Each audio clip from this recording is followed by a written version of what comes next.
Half Whit has another sponsor, Georgia Grace Design. Have you ever seen those pictures of those people with no eyes, no nose, and no mouth? Well, if you haven't, or if you've got no idea what I'm talking about, then have a look at the Half Whit logo.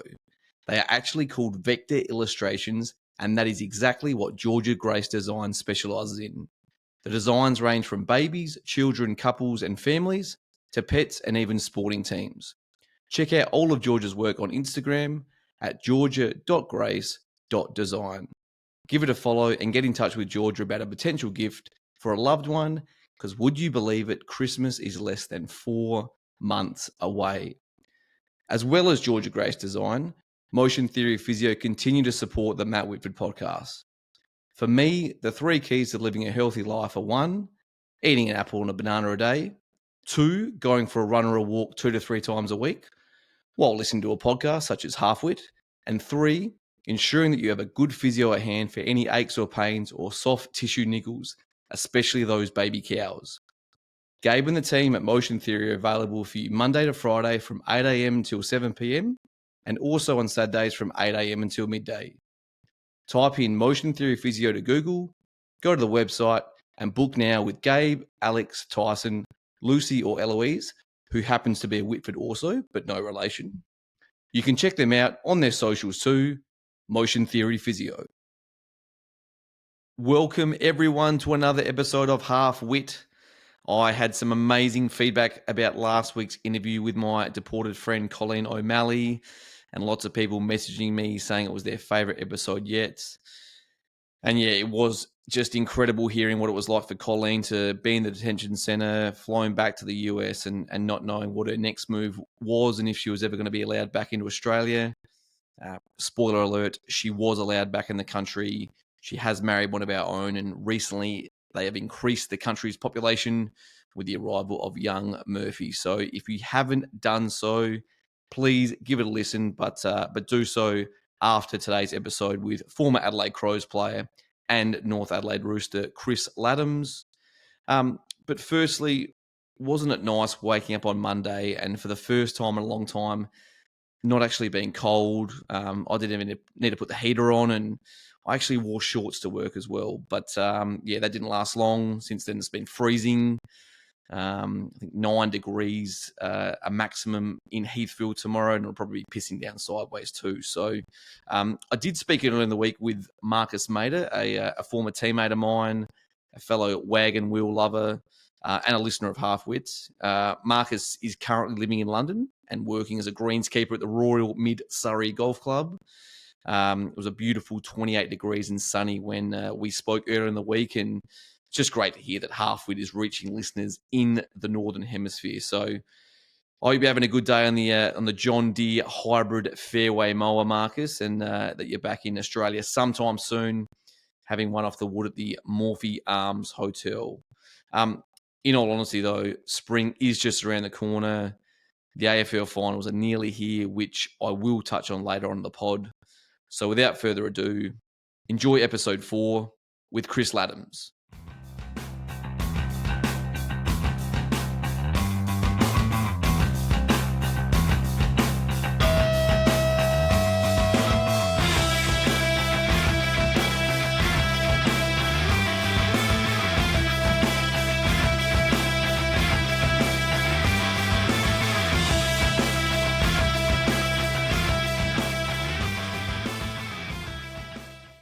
Chris Ladhams, welcome to Half Whit. Hey, thanks for having me. First things first, Chris, a good mutual friend of ours, Jeff Lyons, has teed up this interview. So thank you to the Glove, as you refer to him, or the Fountain of Youth, as we did at Adelaide Lutheran at Peak. Yep. Before we start, Chris, and obviously I know this is a podcast and our listeners can't see what's happening, but this is a little, it's like a photo or a book that I made when I was in primary school. And we've got your son at the table with us watching, and I can just show you that I've on the first page there. Oh wow! Look at me. I've got a Sean Wren Adelaide Crows footy card. The next to it, I've got a Chris Ladhams North Adelaide card. So means a lot there, Matt. Mate, I just thought I'd let you know that I'm a big North Adelaide tragic from way back, thanks to my father Bruce and my grandfather Max. So yep. But we'll get to that very soon. But Chris, you're born on October 24th, 1980. nearly 45 mates. But Yeah. same day as my brother-in-law as well. Yeah, nice. And I remember your 40th birthday would have been on the 2020 AFL Grand Final. It was. I remember us, where were we? Wakery Caravan Park. Yep. A good group of lads from BHP and a couple of Moonta lads. We went up there as a whole family. Yep. And probably can't remember the last bounce. Yep. Like us all. But, I remember Geelong were up by 3 or 4 goals and Dusty turned it on. So just a bit of a backstory for you, Chris, and for our listeners. You grew up in Windsor Gardens and obviously also lived in Modbury and Para Vista. Your dad played his footy at Norwood Union, but as they didn't have juniors, you played your junior footy at Gazer. Yeah, that's correct. You moved through the ranks, obviously Gazer being part of the North Adelaide zone. You moved through the ranks for the mighty Roosters and ends up debuting at the age of 16, mate. Round 12, 1997. You play West at Richmond Oval and get the win. Must have been a pretty incredible moment for you and the family. It was a very scary moment for a 16-year-old. And I don't know if anyone's ever been down to Richmond before back in the day, that the amount of comments that come over the fence to a 16-year-old wouldn't happen these days. But, I copped a bit of abuse. Like, is the mini league still on the ground? All them some comments. But Chris McDermott had some faith in me and gave me an opportunity. It was, and to get away with Richmond over with a win was, something special my first day. Well, there's not too many people, Chris, that actually go to watch footy for West anymore, so that wouldn't happen these days. But obviously, you said you were coached by, former Adelaide Crows captain Chris McDermott that year. After just Malcolm Blight had given him and Tony McGuinness and Andrew Jarman the sack the year before. But 1997, you go out of the league team just before the finals, and but the next year you pretty much play the whole season as a league footballer, as a 17-year-old. Played some really good footy. I know the Roosters didn't perform that well as a team in 1998, but towards the end of it, did you have a good feeling? You were about to turn 18 that you were potentially going to get drafted? Yes, I had probably 15 out of the 16 clubs or 17 clubs back then contact me. So, look, I was pretty lucky to get Chris McDermott to find a fat 16-year-old and give me an opportunity, and he saw my skills on an under-17s track. So I got the opportunity to play league football the year before, played state football under Russ Wiebert, and then the next year played league from the start of the year, and then made All-Australian for the state team. I won the Russ Wiebert medal for the best South Australia player for the tournament. Where was the tournament? Tournament was played over here, yep. In South Australia. So it was pretty cool to have it in your own state. So played against like the Jude Boltons, Fevs, all them sort of like. So to have a really good tournament sort of put you on the map. So, and obviously that's at those state under-18 carnivals. The first guest in the podcast, Hayden Jolly, he represented the state in the under-18s, and it's good with all the recruiters and scouts there watching. So. Yeah. Did you find out which was the club that didn't interview you? That's the real question. Essendon. Well, that leads in beautifully, Chris, to our next one. So Essendon take you at pick 23. Yeah. Just before, I just want to ask you a couple more things about the draft. Des Headland, pick 1 to Freo. Ryan Fitzgerald or Fitzy went to Sydney at pick 4. Yeah. Obviously later came back to the Crows. Josh Carter, pretty much soon to be Port coach, or he already is at the moment. He was pick 7 to Port. Lenny Hayes, pick 11 to St Kilda. Yeah, Essendon had 4 picks within the top 25, and they took Mark McVeigh at 9, Ramanauskas at 12, and then obviously yourself at 23. So, back then in 1998, where were you when the draft was on? So I was at home, back in our house at Modbury there. So we sat around the lounge like everyone else does these days. So it was just the family. We didn't have mates over that they all carry on like pork chops now. But yeah, just sat there. There was because of the connection with Chris McDermott and Steve Kernahan, that pick 6, I was going to go to that, but I think Murray Vance went to that. Okay. So there he must have been open, so he ended up going there. So I was a bit, right, where am I going now? And then pick 23, my name got called out, so I was pretty excited about that. To be obviously an Essendon Bomber. Yep. So the one team that didn't chat to you picked you up, so unbelievable. But some other notable players also get drafted after you, like Fev went to Carlton at pick 38, and Andrew Embley to West Coast, won a Norm Smith medal. He was pick 57. So, you make the move to to Melbourne. Did they put you up with a host family, or was it basically just go and live with the other draftees? Yeah, they did. They put me up with this old family, and yeah, it wasn't for me. Yep. Especially coming from with mum and dad and that. So I moved out pretty quickly, and I moved out on my own. So in a little apartment just down from Essendon Football Club. So I learnt to cook, clean, and all that sort of stuff on my own. But I just felt like I was a bit more myself doing that sort of living sort of aspect. So, yeah, lived on my own, and I think it was 6 or 8 months in. Jason Johnson was looking for a house to live in, so he ended up moving in with me, and mate, that was the best thing for me. Like the professionalism he showed me, and how to cook, how to eat, how to prep for training was one of the best, which hence helped me play AFL football. Yep. It's amazing now how AFL clubs, they're very smart with their host families, because I know back in the day it was a lot of older people, older couples, but now they're a lot more selective. So your first year at Essendon in 1999, you actually end up winning the AFL Reserves flag. Yeah. So, and for our listeners out there, Essendon, along with North Melbourne, at the time, the Crows had just faded after their 2 premierships, but they were the Essendon and North were the best 2 teams, and Essendon lost that 1999 prelim to Carlton by a point, the famous Fraser Brown tackle on Dean Wallace. Yeah. To the 1999, were you ever close? Were you ever a travelling emergency or anything? No, not really. I sort of because of we never had many injuries at Essendon. We were fully booked every week. So we had a fitness coach called John Quinn who come from the Olympics, who was a sprint coach, and he got everyone just super fit and just powerful. And I don't know, just through luck in that, we didn't get any injuries. So I remember one of my best games. It was at Windy Hill. I kicked 7 on Mickey Mansfield, who just come back from. He was playing Carlton seniors, but he come back for the 2s because he got dropped, and I kicked 7 on him. And Sheeds come up to me and gave me a big boost and said, "Well done, young fellow! Like that was unreal on an AFL player." And then I thought, next week we'll get into selection, and Sheeds will say, "Hey, all right, here we go. Ladhams might be in this week," and he got me at the front. And he got Mark Mercuri at the front. And he goes, "What do you reckon, boys? Do I pick Mark Mercuri or do I pick Chris Ladhams this week?" And they all sort of giggled. He goes, "You're not there yet, kid. Keep going." So that was my little close to being picked for that season. But look, the side we had, like, whoever, as a young kid, if you got a game in that team, you were very exceptional. And that leads on, obviously, to the next season, year 2000, where Essendon only lost the 1 game. That's a Friday night game to the Bulldogs. But they went on and Essendon won the premiership, smashed Melbourne in that grand final. Yeah.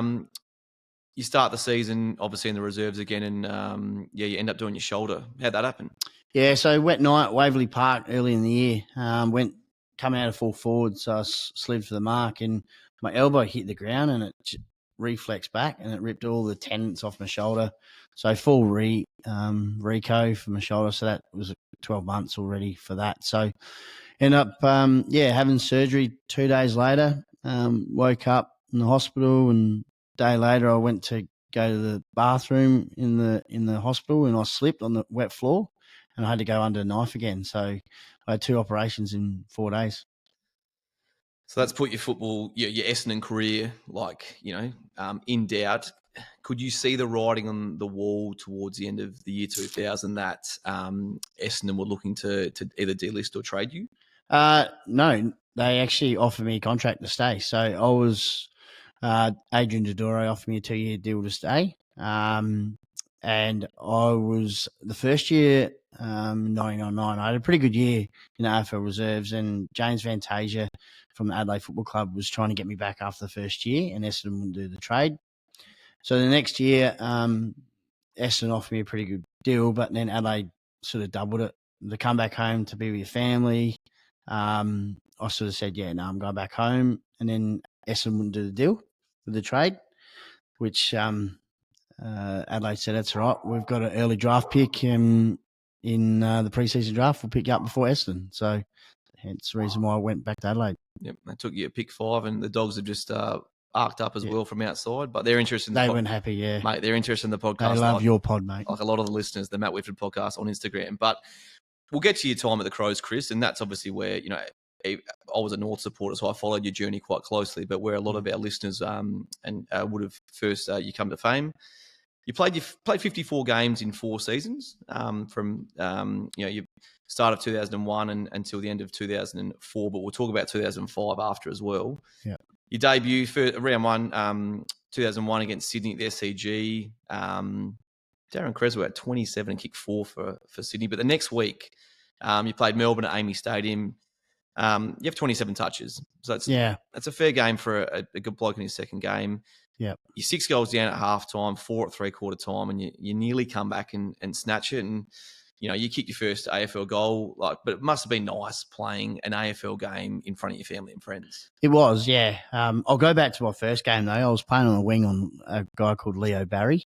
A lot of our listeners should know who Leo Barry is. So I remember the ball coming out of half back, and I hit the 45 lead on the wing, and Hayden Skipworth had it off half back, and he might have just popped up a little bit more.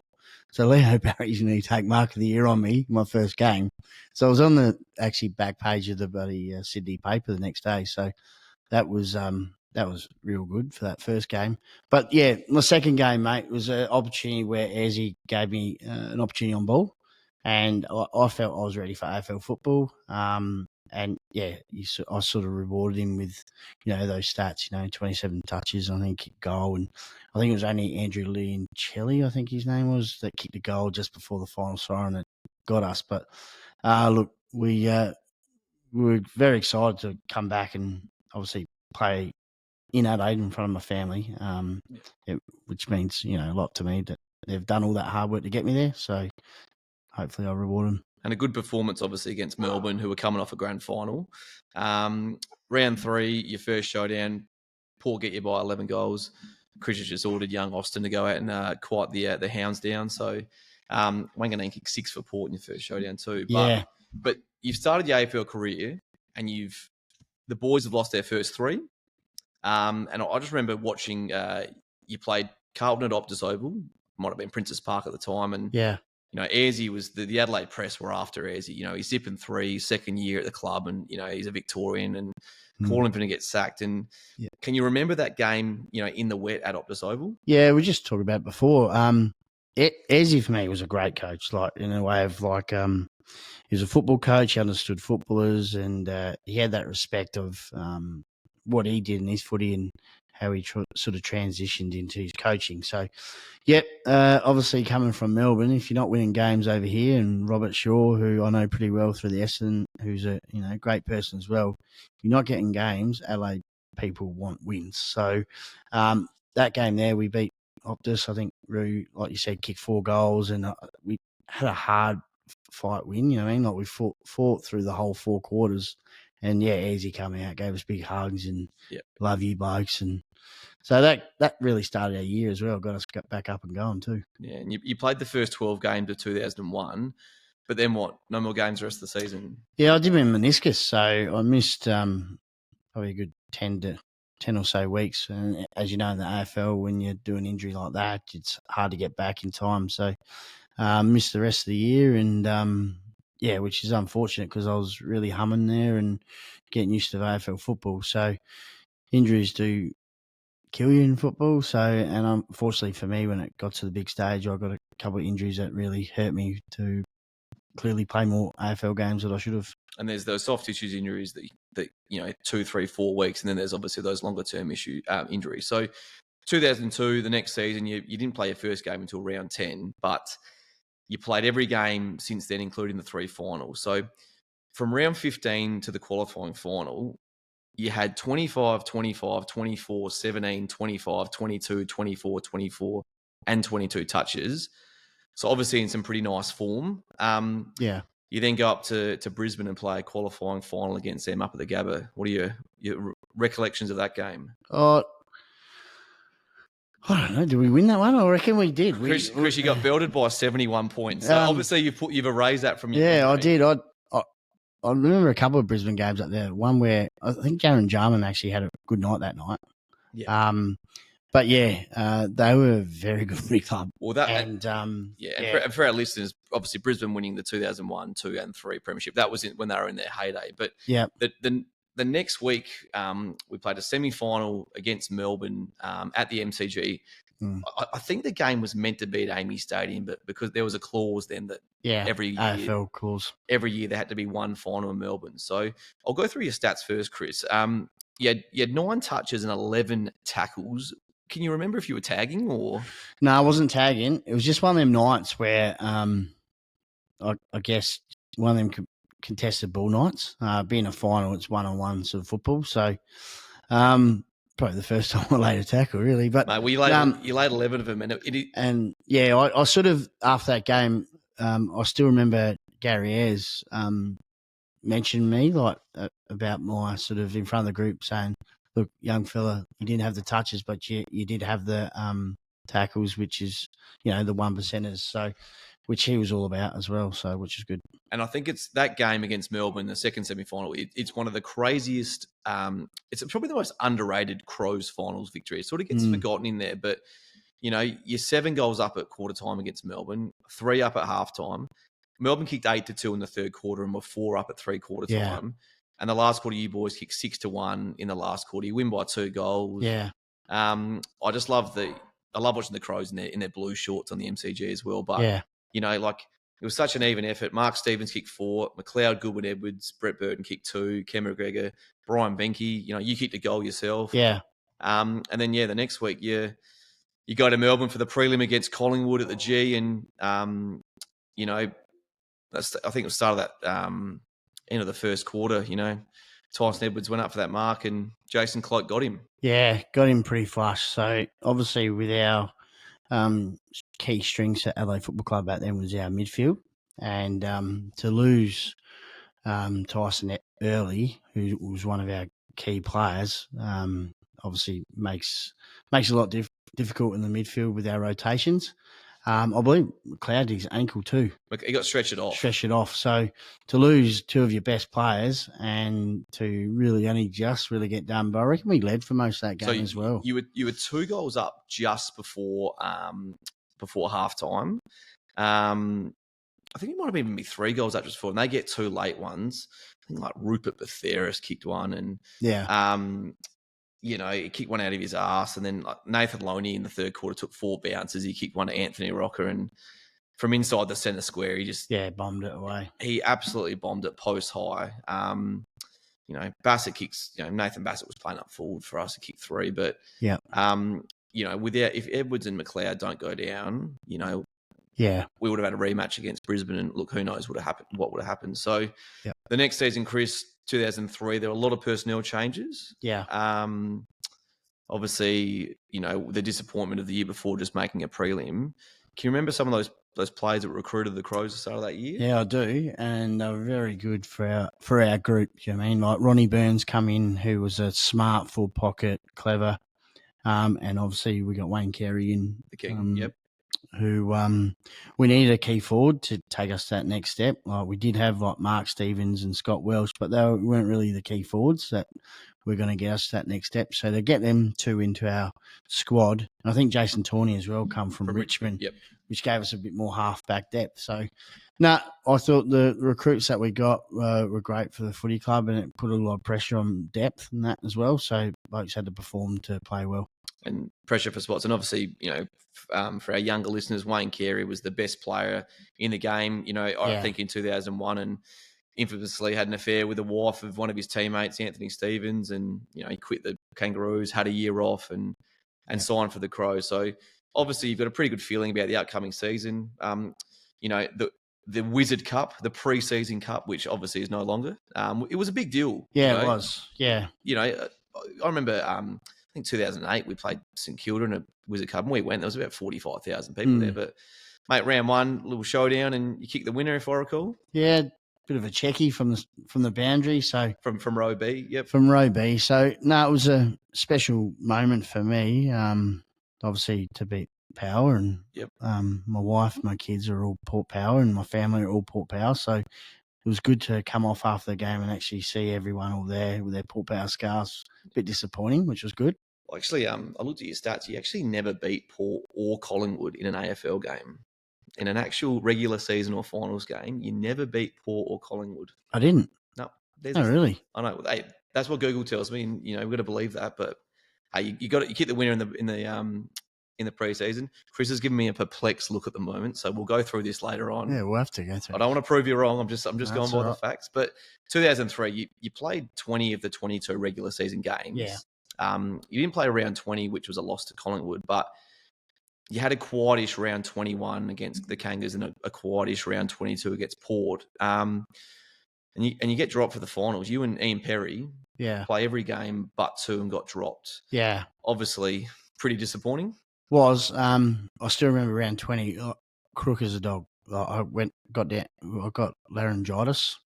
So I think that hit me pretty hard. And then that next couple of weeks trying to get back was hard to get back, like fitness-wise. I couldn't breathe and that. And I've grown up with asthma and all that sort of stuff. So, just couldn't get near it. Obviously, when you got some consistency in your football and you have a couple of weeks off or a week off, you lose a bit of momentum. And I think having that week off too, I was playing an on-ball role leading up to that round 1 to round 20, so it airs you that. And then I played it like a forward pocket role. Yep. And when you're not getting near it, it's the first position that's the first person they want to get rid of. So because you kicked 20 goals in, you kicked a goal a game. Which, But my stats were really good for that year. Like I had some really good games where I was over 20 plus. And my efficiency was pretty good. So that 2003 final series, I think we beat West Coast in that first final, and the next week the Crows obviously lost, and we're out of the 2003 season. But the following year, you were in and out of the team. You played round 2. You came back round 8, played round 8 and 9, and then you're out of the team until round 17. Gary Ayres, I reckon he was sacked mid-year. Yeah, mid-year, Gary. So, like I said before, Gary loved me he knew I was a footballer, I wasn't an athlete. And then obviously, Neil Craig come in, who sports scientist, athlete, needs you to be this, all that. So, he didn't like me too well, Neil. So I end up not getting much of a go. Yep. So, which was disappointing. Just like the dogs aren't liking me because I've denied them getting a walk this afternoon. Yeah, that's all right. Yeah, so you came back. You played the last 2 games of 2004, and as you said to me earlier, it's got you as Wikipedia. You're only playing at the Crows for 4 years, but you're actually on the list all of 2005. Yeah, well, so I was contracted in 2005, so just didn't get a look in with Neil Craig. So there was times where I just thought, what the hell you mean? Like I wasn't getting the opportunity, and I was burning SNFL football. Yep. Like I was getting 35 plus each week or kicking me 3 and just wasn't getting a game. So he just didn't like me. I don't know why. But obviously you weren't riding a bike. Yeah, very disappointed that I didn't get the opportunity, mate. But I guess going back to 2004, you were able to go back and win the North Adelaide Best and Fairest. And for our, obviously now all AFL listed players are, they play AFL reserves for the Crows or for Port. But obviously back then you'd go back and play for your SANFL team and win the Best and Fairest in 2004. You helped North back to the finals. Yeah.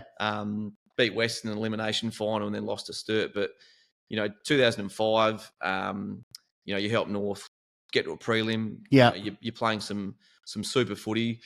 Lost to the Eagles at Amy Stadium. Fergus Watts kicked 10. On Stephen Gilman, who won a premiership for the Hawks. So you're obviously playing some really good footy at North. You lost another prelim in 2006 to the Eagles. I remember being there at Adelaide Oval and should have won that. Yep, you should have last quarter. I remember Darryl Wintle missed a couple of shots in the last quarter, but old Tubby. Yeah. We let him know every now and then on a past player, but he's like Tubby's one of the best kicks I've played with. Just rare. He's still down there at North Adelaide, and I was involved with the SNFL W team in 2020. And Darryl Wintle does everything for that footy club. He does. He keeps the North Adelaide Footy Club afloat. So the mighty number 3, your first first number that you wore. And then he went to 1 because that was the captain's number. So correct. Yeah. 2007, Ben Hart. I remember end of 2006. Neil Craig delisted Ben Hart, and he came back, and between the two of you and a few others, helped North get into a grand final against. I guess they were the powerhouses back then, Central Districts, and right when they were in their sweet spot, similar to Brisbane of the early 2000s. But can you remember much of that 2007 grand final, or have you forgot that as well? Yeah, I can. We sort of, I don't know. I thought we were trying to be too smart. Like we had Jimmy Allen starting off a halfback flank, 3-time Magarey medalist. Yeah. We had Josh Cabillo starting the ball. We had Brett O'Hara starting at full forward. So Jars just wanted to unsettle to see what Central would do, and they just got the jump on us and then sort of unsettled us a bit. Brett O'Hara should have been rucking. First ruck. He's a ruckman. He's not a first forward. ruck. I think he nearly made state ruckman of the year. So we try to be a little bit cute instead of backing our game. I think we beat them. We beat Central's, I think, round 15, 16 at their ground where we had Elizabeth Oval, where we had Dean Howard and Matt Krieg both tag the Gowans boys. And for some reason, we didn't tag them for the grand final, which we thought if you're going to kill the snake, you cut the head off, which was the Gowans twins. Everywhere, every time they played, they were the two that set them or killed us. So, and I witnessed that many times. I'll never forget. I had an outdoor ed a camp for uni, and I basically convinced everyone I was with to come back a couple of hours early. Yeah. Just so I could get to the grand final time. I remember rocking up at quarter time, and it was 6-2, and I was like, we're not coming back from this. So, you get close to a Magarey at all in those 3 or 4 years? No, look, I was favourite in 2004, the year I sort of played half a year, 14 games or something for North Adelaide, where I had a really good year. But that was a year Paul Thomas won it. He had an outstanding year too. So I think, I finished 5th or something like that. But you played 6 games for the Crows as well. Yeah, so I missed a good 6 games of that, so which I reckon might have got me some more votes. But, it was just one of them years where they were saying I was favourite, but I wasn't. So and you spent 7 years in the AFL system and your 2 years at North prior to that. But following getting delisted by the Crows, you've still played a lot of country footy. I've got a list here, and we've got a spare 20 minutes, so it's all right. But you went to Neil, Nightcliff in the Northern Territory, went to Jervois, Ironbank, which you've been at a couple of times. Yeah, went to Broadview, Roxby District. Coolamon. Yep, Coolamon. Yep. That's Wayne Wiedemann's old team over in Wagga. The Weed. So they got me drunk at Bathurst one day, and they said, sign this, and it was a contract. So I went over there and helped them out, they were great bunch of lads and a great club. Yep, mate, you honoured your contract.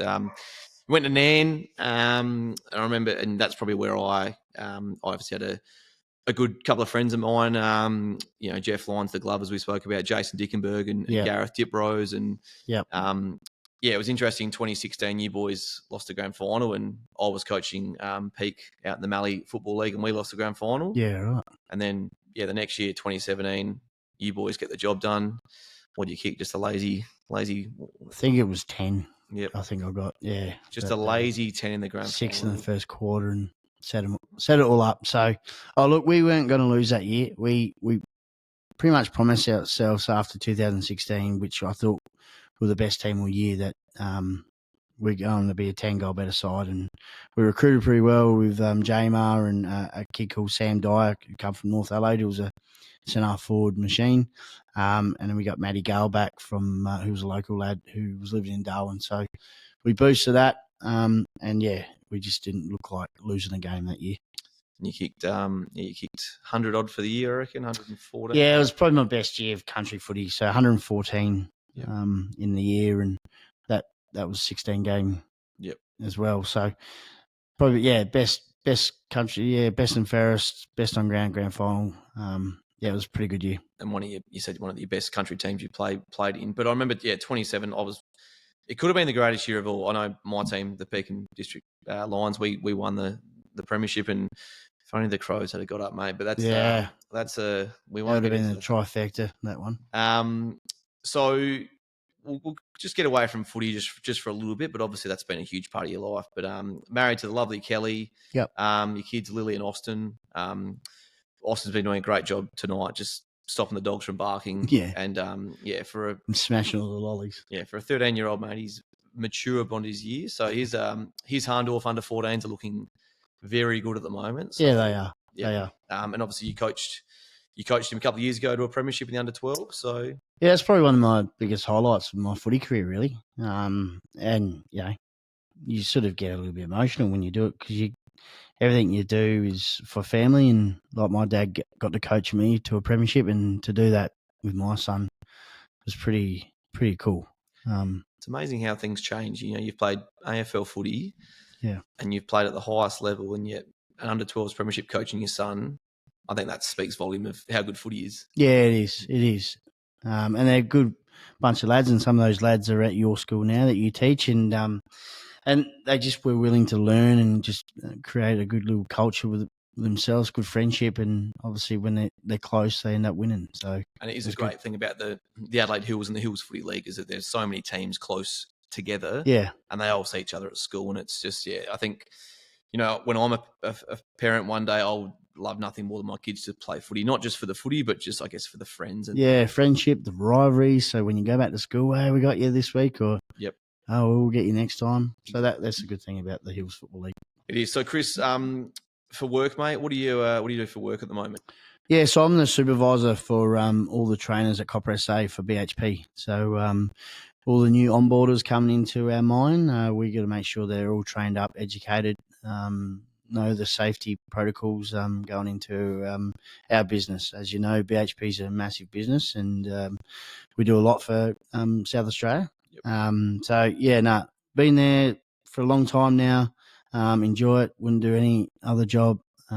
Rosters and lifestyle's good too. The FIFO lifestyle. So my rosters are Monday to Thursday roster, flying up to site. So it just gives you enough time on the weekends to spend with the family. So I'm pretty happy with what they've given me, and hopefully I can return the favour back with some good work. I think just as a teacher, I understand, Chris, how lucky I am that I'll never have to work on a Saturday or Sunday. I'll always have weekends free for sport, but that's not the case with everyone's job. No. So, I guess going back a few years now, you actually spent a night in prison, I believe, or behind bars, raising awareness for childhood dementia. So, for those listening, childhood dementia, it's very rare among kids, but it causes them to lose skills, including the ability to write, read, talk, walk, and play. What got you doing that, Chris? Chris McDermott. So, like I said, he was my mentor since getting me a league opportunity when I was 16 years old, and ever since then, look, I'd do anything for that man. I don't know why he hasn't been South Australian of the Year in the last 10 years, because what he does for the sick kids of South Australia is remarkable. The last probably couple of years, the Chris McDermott and the Little Heroes Foundation have worked with childhood dementia. He saw it on TV, and it was a lady called Renee who's got 3 kids who have all got it, which he thought, well, we need to support this person. And Renee's been fantastic, coming out of her shell too and talking about childhood dementia. So, we just helped. We spent a night in jail. We slept on a wooden bed and heard some funny noises, which I thought was Chris McDermott, but it wasn't. But just listen to some of the people's stories. There's another lady there, Olivia, with her daughter Greta. Well, unfortunately, this week, someone stole her bike that was given to her from the Lions Club, $7,500 that her mum used to wheel around in, because obviously Greta can't walk like she can. So that's why Chris McDermott's going back in that jail this month. I think it's coming to raise $7,500 to get her a new bike. So that's the sort of man he is. People normally see him as a footballer and hard-nosed and that, but off the field, he's one of the caring and most softest person you would ever meet. And to do that, started with McGuinness McDermott Foundation, but now Little Heroes, and how it is now grown over the years, and see all the happy faces that you see with little kids, I was more than happy to help support that charity and be a hand to help any kids out there. Yeah, it's fantastic that you've done that, Chris, and also for Chris McDermott, because a lot of people don't see what those former AFL players do outside of footy. And I think there's also this week, I believe it's a soup and sleepover fundraiser as well. So there's so many good things going on out there. Yep. We will finish because I know Austin's got to go to footy training, and you've been very generous with your time, Chris. But I guess a huge congrats on the recent announcement as senior footy director for the Bridgewater Footy Club.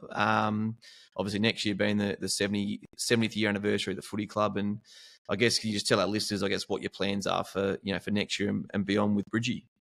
Well, the plan is to get A grade and B grade back to the football club, plus getting a few more under 17s back. So we've got half for under 17s. We just get a few more and we'll be able to have Saturday football back at the Bridgewater Oval.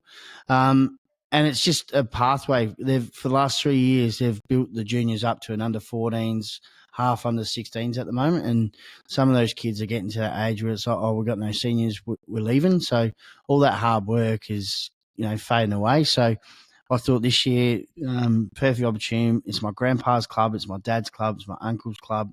They used to live on 2nd Avenue in Bridgewater, so we used to go down the Oval all the time. That's to give a bit of my time back to their club and to see if we can bring senior football back to the Bridgewater Football Club. So all I can ask is all the old Bridgewater players, I will be coming for you. I will be ringing you. Get your Bridgewater shorts back on. Would love to have you back out to help support, the club that actually made you as a player. And just remember those young kids that are coming through right now, that they want to have the stories that all you old Bridgewater players had. Without a senior program, they won't never have those stories. So all I'm asking is all the Bridgewater people to come out, support the football club, and even the other Hills clubs, because Hills football and community football, it's all about helping each other out. So we do keep those rivalries like the Mount Lofty and Bridgewater cutting cups one day to happen again. You mean like the Mackies of the worlds? Keep supporting those Div 2 clubs, because it can't just be generated to the top 5 Hills clubs. We just got to look after every Hills club, and if we keep supporting them, then football is alive in Hills. That's what we want. And it's the thing about the Bridgewater Oval, for those people that haven't been there, it's a great size footy oval, right? You don't have to do a whole lot of running. Yes. You can just be very smart, similar to my old footy club Peak at Tiny. That's the reason we're coming back, Matt. So I need you. This may have been part and parcel of doing the podcast. I might have to have a kick next year, but Chris, mate, my calves, I wouldn't get, mate, right. I'd step over the white line and do a soft tissue. Well, so it's not far to the boundary line, mate. It is. But no, Chris, just want to say massive thanks for the podcast, mate. As a junior North Adelaide supporter, if I didn't have Scott Bamford's number 7 on my back, mate, it would have been the number 40 from the mighty left footer in yourself. Thanks, so mate. I appreciate you coming on. Thanks to our friend Jeff Lyons for teeing it all up. And all the best, obviously, for Austin with his and Lily with their footy the rest of the year. And for Bridgie next year. Chris, thanks for coming on Half Whit. Thanks, mate. Cheers, mate. Thanks, babe. Cheers, Jeffrey. I really hope you enjoyed hearing Chris's story of rising through the North Adelaide ranks and moving to Victoria for a few years before returning home to South Australia and playing for the Crows and the mighty Roosters. It was very kind of Chris to welcome me into his lovely home, and a huge thanks to his son Austin too, who was controlling the dogs and stopping them from barking for the majority of the episode. I do want to give a quick shout out to the Harndorf under-14 Magpies team. They've finished minor premiers, and hopefully they can go on and win the under-14 Hills Footy League Premiership this year. So good luck to you, Aussie and the boys. Before I bid farewell, I just thought we'd look at a little bit of data on how Half Whit is tracking so far. For the first 4 episodes, there have been 267 plays on Apple Podcasts, and would you believe it, 794 on Spotify. And no, they haven't all come from me, maybe a few hundred. But overall, some really positive numbers so far, and hopefully they can continue to rise. Like I said last week, it is available on YouTube as well at the Matt Whitford Podcast. And if you can please follow the show on Apple Podcasts, or if you are listening on Spotify, add it to your library. After not getting it done last Thursday night, as Benny had a huge day of teaching and parent-teacher interviews, I did finally get my haircut early tonight, and a big thanks to Tyson at Hutto's Barbershop on Goodwood Road for not only getting rid of the greys, but also for becoming follower 711 of the Matt Whitford Podcast on Instagram. A big thanks to Cortez as well for the intro and outro songs. I used to watch them at the Jade Monkey in the late 2000s, and bloody hell did they put on a good show. Now, In regards to next week's show, there does happen to be a football game on Thursday night. The Crows are playing Collingwood in a qualifying final that I will be attending. So it may not be until the following week until the next episode comes out. If you are looking for some other podcasts to listen to, a couple of footy-related ones, give Dylan Buckley, Michael Barlow, and Brett Deledio a listen at Footy and Friends or Dylan Friends. There's also another one called Back Chat with West Coast Premiership player Will Schofield, which is awesome to listen to. I've also really been enjoying Conan O'Brien Needs a Friend, as well as Conversations with Cornsey, which my mum Jill actually recommended to me, and I'm really enjoying listening to. So that is enough from me. I can't believe Josh Worrell didn't make the All-Australian team. Great of the AFL to include 10 midfielders out of the total 22. Look, I'm a huge Sam Taylor and Josh Battle fan, but very stiff for Josh to miss out. But up the Crows next week in their qualifying final against the Pies. I think we're zipping 3 in finals against Collingwood, so I am hoping that changes, and no doubt there'll be another record crowd at Adelaide Oval for next week's game. I had 3 mates today that were each able to get me a ticket, so if you do need one, let me know, and they could even be yours. I'm Matt Whitford. Thanks for listening.